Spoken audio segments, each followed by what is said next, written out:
If I were to come to you and try to raise money for a ghost kitchen startup that integrated crypto in it, how much would you invest in that? And what market cap would be a fair value on that investment? Because Foodie is that. And Foodie is at a $35,000 market cap at the time of recording. If Taco Bell or Whole Foods or someone similar dropped a coin and said, we're putting this coin front and center of our operations, what do you think the market cap of that token would be? Right? It would be $1 billion. Right?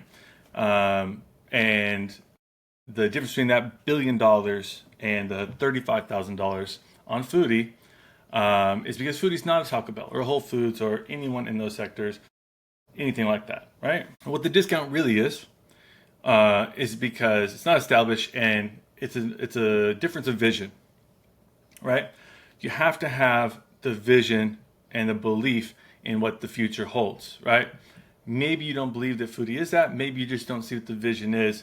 But I'm hoping to discern between the two. Would you rather buy, if Whole Foods had a token or Taco Bell, that token at $1 billion, or would you try to buy something that you can see a future with, and there is a vision for it, and it's $35,000, right? That is the difference there, right? That's making it asymmetric. That's trying to see what the future holds rather than what the current is, right? I had another video explaining what Foodie is, what the vision is. You can see it here on the screen that, it's not just about delivering meals. We're weaponizing those orders to create, Foodie in the hands of every single customers and working to integrate it into discounts and many other facets of the business. And it is launched like a meme now. It is launched like a meme, and you're seeing that speculation in the prices. It shot up to 140,000. I woke up this morning and it was down to like 32,000. It's around $35,000 now.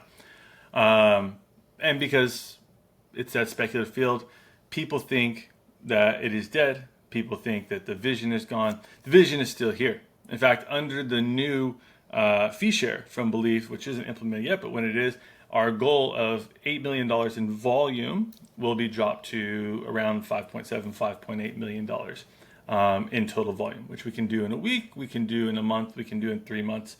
But that's our goal to get the operations off the ground.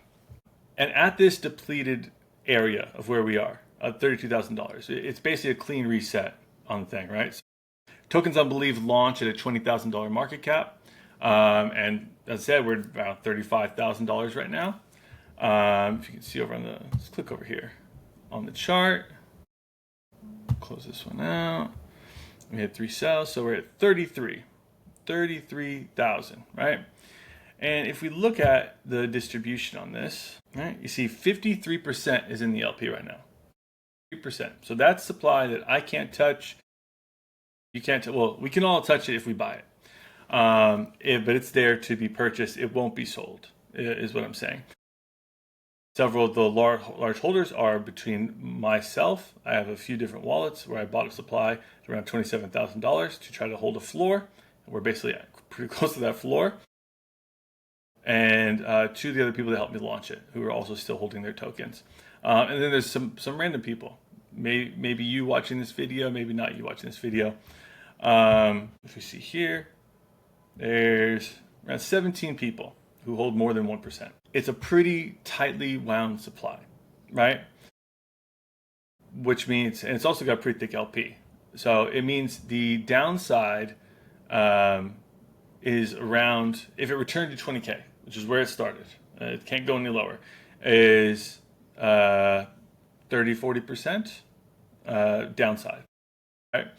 I can't offer any advice. I can't say the price is going to go up. I can say in the meme space, which is kind of how this token launched, even though it's a real world utility, 30 to 40% guaranteed minimum is decent in terms of asymmetrics. But why? Why? Like, it's nice that there's a vision, right? And there's a goal of this volume, 5.7, 5.8 after they change the fees.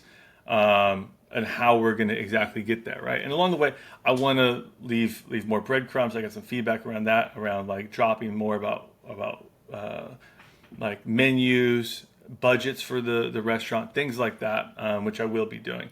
But my immediate next steps is working on cultivating the community. So I want to do some token gating on the Discord.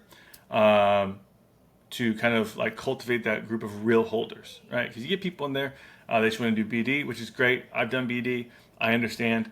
I don't hate on them, but I do want to know who's a real holder. And if we can get those people together, right? It is a small group of people.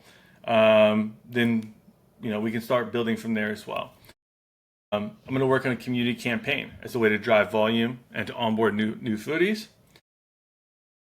I'm going to do more content like this. As an easy way to differentiate this project from others. I'm going to onboard some Web 2 people as well. I did this in like 2021, and I did like this step-by-step thing to help a couple of people. They had a hard time with it, but they got there. Phantom is a much easier way. It has an on-ramp, fiat on-ramp inside of it. They can use their card. The UI is great. So I'm going to work to onboard some Web 2 people. Because at these prices, they'll never get a better asymmetrical entry in crypto. And my Web2 people have been very interested in this idea, which makes me very hopeful as well for when this business is built out, getting like substantial, like real world investment in the company as well. I'm also going to try and do more DM work and onboard some of the like non-degen folks. So I've worked in crypto for 3 years, in case you don't know my background. I've made connections with random people throughout that time. Made some great folks that I've talked to here and there. And at this market cap, I think I can talk to them, show them the site, share the vision, and onboard some of them. And again, it's the same asymmetrical. It's kind of easy to talk to people about.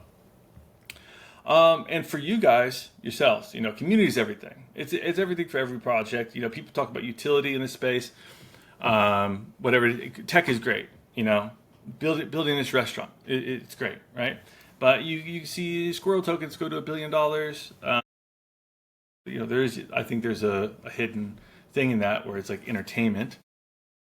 But community defines everything, right? And the chart helps the community. Right, and we have a bad chart coming out, and right now is when most projects would just say that's it, right? But I think that initial wave was great. We have some people here, some people stayed around. I'm still around. Today's not the day to be like, we had a rough end to the first day. Let's call it, right? We still have a goal, and there's still a vision here, and this is a unique vision, and it is a simple vision. It's a simple vision to share, and I believe in it. And I believe in it, and I can't guarantee you anything. Obviously, I can't make that volume myself. Otherwise, I would just do the business by myself. But I think there's a huge advantage of doing it this way, rather than just going custodian token. Right? If I came to you and said, prior to this, and said, "Hey, I'm launching this ghost kitchen business," and it's only a $500,000 market cap. Buy some tokens from me directly, and then we'll launch it at $500,000 market cap. I would have raised the money immediately, right?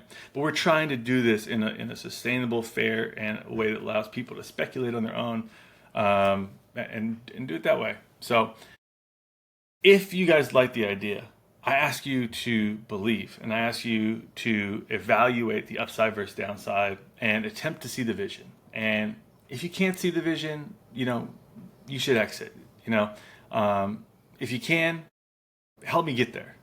All right. Thank you guys. Until next time.